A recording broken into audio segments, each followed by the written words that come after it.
Well, welcome, ladies and gentlemen. We got another edition of the Monday Market Report, this time for the week ending May 15, 2022. I want to thank you guys for joining in on this video as we take a look at the most relevant market movers of the modern coin market. Okay, we're going to focus primarily on graded post-1900 coins to have sold this week. We are going to take a look and see what happened on great collections. Following a rather successful Central States numismatic show, you would figure things to slow down a little bit. I would say they didn't quite slow down enough. That we are, well within earshot of a, what is, reported to be a summer slowdown. And people are saying that the market would slow down anyways because, well, it's just, this hobby, this industry, this investment asset class, so to speak, has been trending upwards every single month for about the last 18 to 24 months. And there has to be some sort of dip, you would think, right? In theory. But it would seem to me that there is still a lot of desirability for investable pieces, for those registry set pieces that you hear so much about, and some other type pieces as well. So I would say everything looks hunky-dory this week. We're going to go ahead and check things out on Great Collections. So if you guys are looking to pick up a really nice piece for your collection, Great Collections has it down for you every single week. They have auctions running. Furthermore, they're a great place to consign to. If eBay makes your skin crawl, or maybe Heritage Auctions or Stack's Bowers is a little bit too pricey, then Great Collections is kind of like that great compromise between the others. So without further ado, let's go ahead and jump right in and see what we got rolling today. Starting out with, I would say this is just a premier registry set bomb. It's going to be a Top Pop 1993D Lincoln Memorial Cent. This one blessed with its grade at a mint state 69 full red. Holy smokes, what a huge grade. There are no other known grades higher than the 69 for this 93D. Looks every bit the part. This is 1 point away from perfection. So, yeah, it's awfully close. And this one is going to appeal for a Lincoln Cent high-powered registry that really demands more points in the system. This particular coin right here, by no big surprise, did sell for a good chunk of money at $2,925. The next one that we have here, again, there's going to be a number of these registry set coins. Again, my stance hasn't changed. You don't invest in registry set coins. However, you do strive to look for coins like these that you could send out to the graders. Now, a little forewarning for you guys. This is a very slippery slope to kind of put yourself into. A lot of these modern, super modern coins that you really command and want that high grade level, they have virtually no safety net. So if you don't hit the top grade and you end up falling under that, maybe in this particular case of this 57D, you don't hit a 67 or a 67 plus and you hit that 66, unfortunately, it's all been a waste. So always be wary when you're aiming to grade some of these modern coins just to appeal to the registry set crowd. They are quite difficult, and you really got to know your grading. So this one right here, 67 plus red, NGC graded this time around. It's also CAC certified. It's got the CAC green bean that you see there on the label. This one right here ended up selling for $1,756.12. Again, this is a coin that you strive to look for. Some people would say, well, the best shot is to send it to NGC. You would do exceedingly well if you hit a 67 or that plus grade designator. But also sending it out to CAC, you're going to invest a little money trying to grade some of these coins out. And, depending on how good you are, and you have to be really good at your grading scale, this may be something that you just don't want to touch. And the same goes for this one, a much more difficult type of grade. As you can see, this is not a 67 plus, it is just a 67.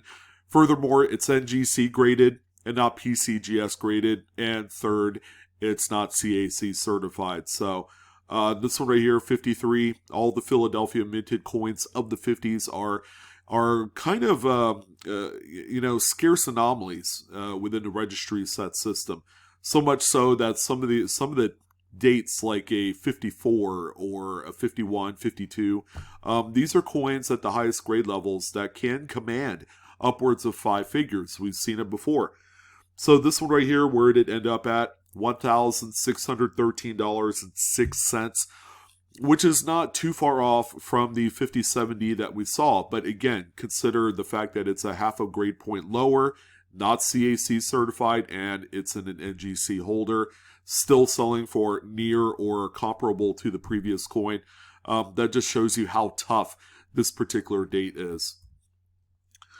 Now here's a coin that is highly investable and is a great coin in registry sets, and that's the 3 different dated 1943 PDNS. That's why I really meant to say zinc-coated steel cents. These are 1-year type, very unique pieces that are going to live on as being some of the most treasured coins. I would say in every conceivable grade level, that's a mid-state coin, something that's attractive looking and hasn't shown any sort of circulation wear. Okay, so this one right here, 43D, is blessed with a really nice mid-state 68 grade. Of course, they don't designate these as red, brown, and reds and things like that because it's a completely different composition. This particular coin right here ended up selling for $2,135.25. So, these coins are still commanding a ton of money. But what I like most about these particular coins is that they appeal to a much wider audience, right? It doesn't just necessarily mean, this is registry set or bust. But investors will want these into a portfolio. Typeset collectors will want a premier piece to fill in that particular slot in their collection. Things like that. So these are going to forever live on as being one of the iconic coins. And I would venture to guess that prices on these will continue to tick up as time goes on. I would imagine that there can't be too much more 68s and higher grades of these coins around, and the market will dry up soon. And here's a 34D. This is a really pretty coin, and this is kind of like that line drawn in the sand where dates really become difficult. So anything pre-1934 it kind of fits in that mold. This one right here is a very well-struck example. Beautiful red. I've seen far worse, more modern coins that don't quite look the part, but this one, however, is a PCGS. Mid-state 67 plus full red, also CAC certified. This has everything that a collector or a typeset collector would want out of this, and a just a dedicated Lincoln cent collection will want something like this as well. This one, I mean, I knew it would sell for a great deal of money just based off of the overall cleanliness of the coin. $6,924.38 is what this one hammered at. All right, this is a really tough grade. Now, there is a pretty big contrasting difference between this and the 34D that we saw before it. This one, however, 67 red, it seems like it should be, in theory, close in appearance to that 34D. But this 32D, no, it's it looks a little bit darker. Not that it's a red brown or anything like that. The compositions of these coins sometimes will oxidize a little bit more or less on them. And this one right here is just a really pretty coin on an otherwise scarce date for high grade rarities. 32D, mid-state 67 red through PCGS, ended up selling for $3,825. As you can tell, it's got no CAC certified sticker on there or anything additional. You're just getting a really pretty coin. And then finally, we have a 1916. Again, another consummate kind of like, early Lincoln that a registry set would want. Usually I would say that this is the case of a lot of P minted coins of the teens. as they're not particularly rare in mint-state grades. You could pick up a generously graded 64 or 65 in full red for around $100 to $200. But when you get to the highest level, things really begin to, pick up a notch. 67 plus red is a absolute amazing grade for an earlier P-minted Lincoln. It's also CAC certified as well. And this one brought home $5,349.38. All right, now we're on to nickels, where the registry set applications are continuously being regarded as a very strong set for a lot of people that like this. Outside of registry sets, the Jefferson Nickel series is quite affordable. All right, and you can even pick up non-full steps nickels in grades of like 66 and really do a good job at putting together an entire date set for on the cheap, which is quite impressive. You might even find some coins with a little bit of toning, which might work.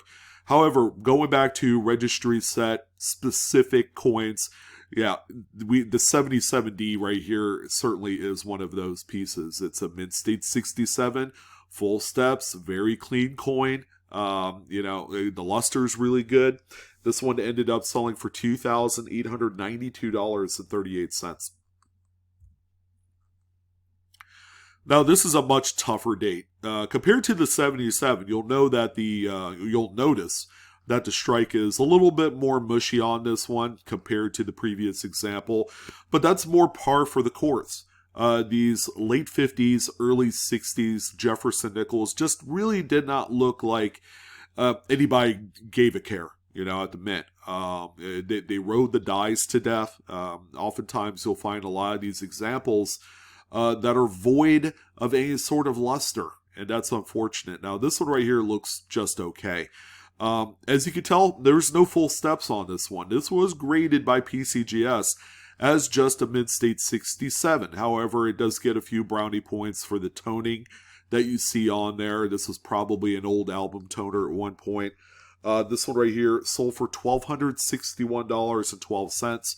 The Jefferson Nickel series is so deep that a non-full steps graded coin on a lot of these much more tougher dates will still command over $1,000. So, there is still a lot of opportunity here for people that really want to try out Jefferson Nickel grading, but are a little bit kind of gun shy regarding the full steps thing, which, all it takes is one little tiny nick to derail the plans. But, have no fear. If one looks as clean as this 64, you would still earn a relatively good grade. So keep that in mind. And similar toning, although this one is a lot more attractive on both sides of the coin. This is a 48D. These are all generally very well struck. You'd be hard-pressed to find one without, some semblance of a full strike on Monticello's steps. Yeah, I can't even talk. All of a sudden I got cotton mouth for whatever reason. But anyways, back at this thing. This thing is beautiful. And PCGS Mid-State 67 Plus full steps designation with the toning. There's a lot to be to fall in love here with this one. This one sold for $2,166.75.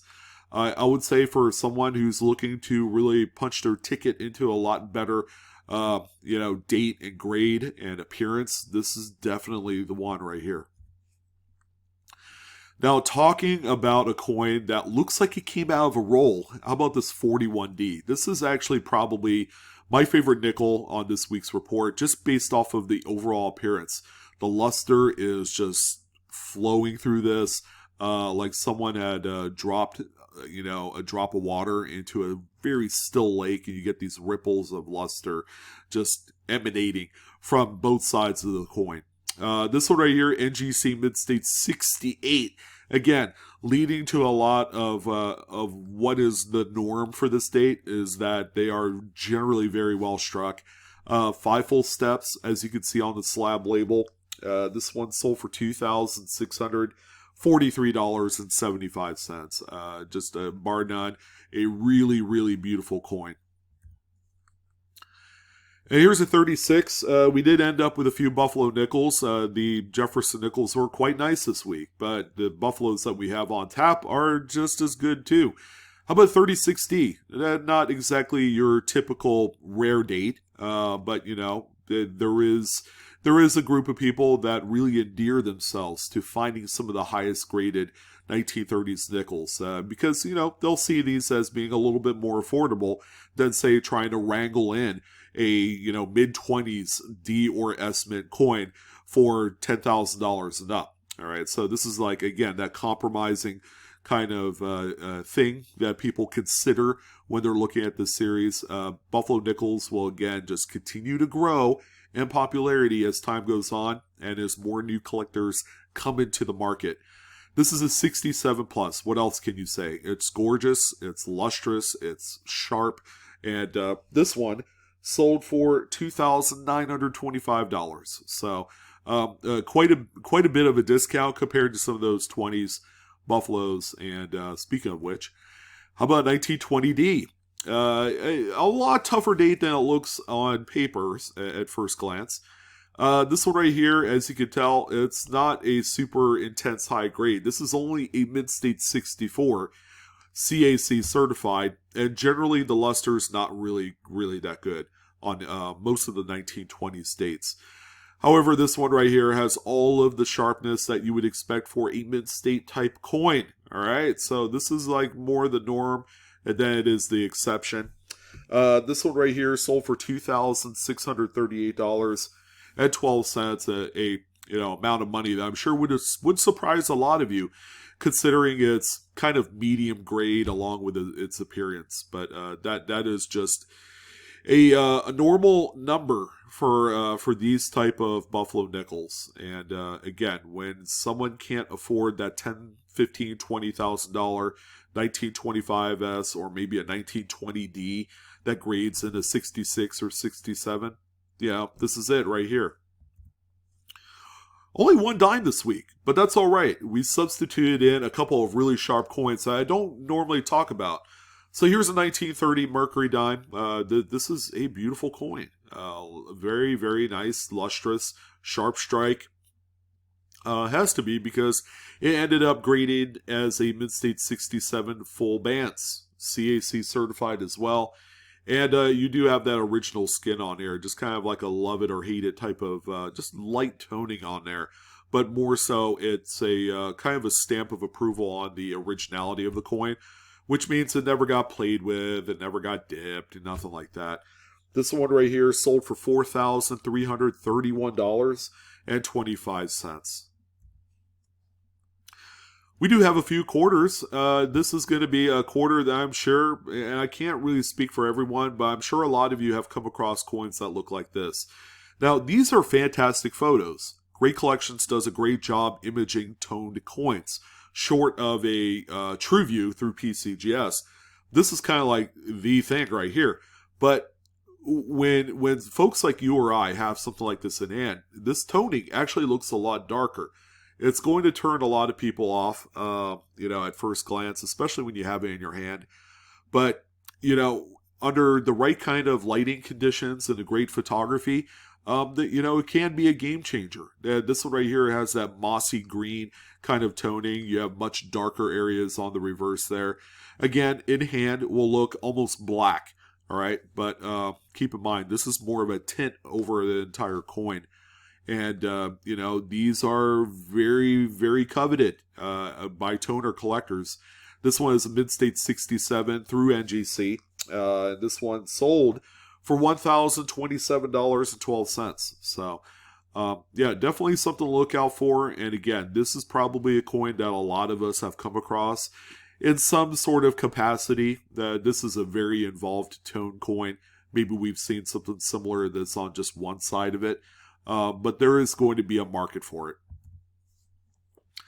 Here's a 20S Standing Liberty Quarter. Another good-looking coin right here. This one, as you guys know, is graded also with a strike designator, that full head, This one, however, does not have it. Again, it's a very tough grade, a very tough date as well. Made for just about any application that you could think about, from typesets to investor pieces for a portfolio, or even a registry set if you're so inclined. This one is a 65 CAC certified, and this one ended up selling for $3,150. But this is also a really good looking one. Not nearly as saved in the highest grades compared to Type 1s. Now the difference being that the Type 1s have the exposed breast. They actually revised the actual the actual design to add a chainmail to Lady Liberty, among a few other things. But they also added the 3 stars on the reverse, and also lifted up Mr. Bald Eagle guy a little bit on the reverse there. So that way they can't fit the extra 3 stars. But this is a 17 Type 2 Philadelphia Mid-State 66 plus full head example, CAC certified, NGC graded, $2,728.12. And something to keep in mind, there were a lot of NGC graded coins this week. Just really showing the star power of the second-rate grading company out there. Again, if you don't want to use PCGS, there's nothing wrong with using NGC. Their prices have ticked up a little bit based off of demand, but that also shows you that there is a lot to trust from this grader.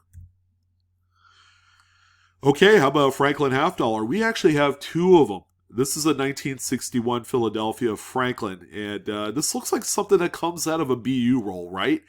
And this one is a very sharp, very well struck Mid-State 66 with full bell lines. It looks like it. It's a very good looking coin, and you'll look at this and you're like, well, yeah, that looks like a $50 coin all day long. I think we've been desensitized by the fact that Franklin half dollars in anything but the highest grades are just kind of like average coins. But this one right here is anything but that. I think full bell lines are quite scarce on 1961 Franklins, because this one ended up selling for $4,361.62. And then we do have another full bell lines, this time with a little bit of toned color on the front there. This is a 52S. Again, another quite scarce state for full bell lines. This one is also graded by NGC as a Mid-State 66 plus FBL. And this one is sold for $3,206.25. All right, the last 2 coins, ironically, are the most expensive coins to have sold here this week. And boy, an $8? Are you serious? Yes, this is actually a scarce coin in high grades. So we're going to talk about it for a minute or so. 1976D, Eisenhower Bicentennial. Notes the dual date right there on the obverse. Take a look at the coin. It is clean. You just don't see these big, gnarly, dollar coins without just some sort of fair share of nicks or scratches on there. This one, however, is very clean. So it says Type 1 on the label. What does that mean? Well, the U.S. Mint had a Type 1 and a Type 2 designed into their working dies. So what's the difference? Well, look at the reverse. Check out the lettering. United States of America, $1. This is the Type 1 reverse lettering, which is more of a block style letter. The Type 2 reverse in this same similar grade is actually a lot more common. The letters on the reverse are a lot skinnier, plus they have serifs on there. This is the one that you'll want to find, and most people like to hunt these out in mid-sets because they do come with a little bit of extra higher quality when you pull them out of a mid-set, and it's also kind of like low-hanging fruit for folks that are looking to cherry-pick a really nice Type 1. Now, is one more rarer than the other? Not necessarily. I would say it's pretty close to 50-50 as far as, the reverse that you'll find on this. But the Type 1 with the block letters, definitely the one that you want to look out for. So get this. Yeah. Crazy. $8,281.12 is what this one sold for.